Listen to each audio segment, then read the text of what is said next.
Esclavagismo ou sinfilia é uma relação ecológica que na natureza tem basicamente um exemplo, que é o das formigas com os pulgões. Que relação é essa? Para entender isso, a gente tem que conhecer um pouco mais sobre os pulgões, que é um inseto que está sempre associado a plantas. Por quê? Porque ele suga com a boca dele a seiva elaborada, que é a que tem açúcar das plantas.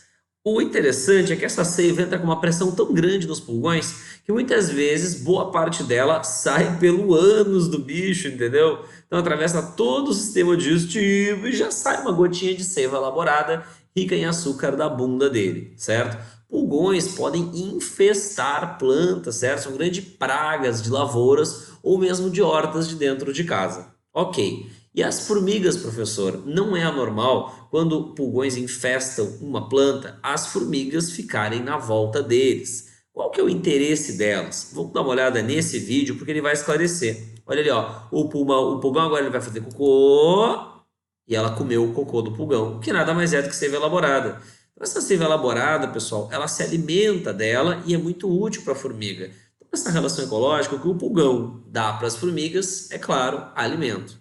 E o que, que as formigas dão em troca para o pulgão? Olha só que loucura, pessoal.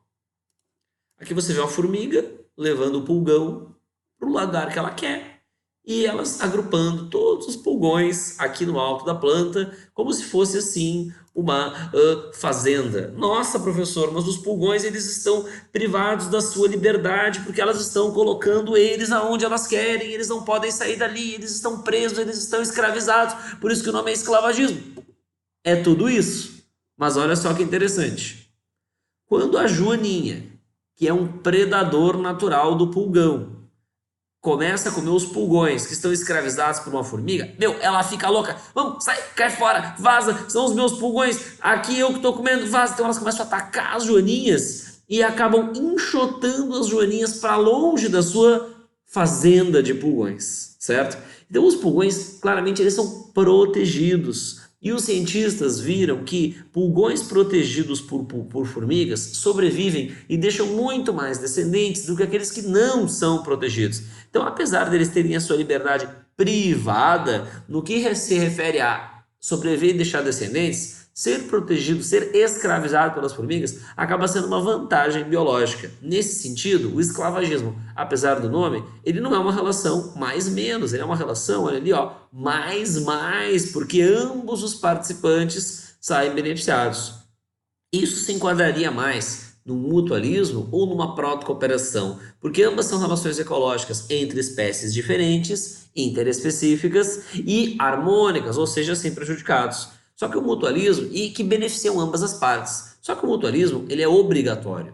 E a proto-cooperação, ela é facultativa. Claramente, para as formigas não é obrigatória. A grande questão é, para os pulgões seria obrigatório? E a resposta é, às vezes sim, às vezes não, porque tem espécies de pulgões, pessoal, que reproduzem muitas vezes mais quando estão protegidos por formigas do que quando não estão. Muitos livros de ensino superior trabalham o esclavagismo como um tipo de mutualismo, certo?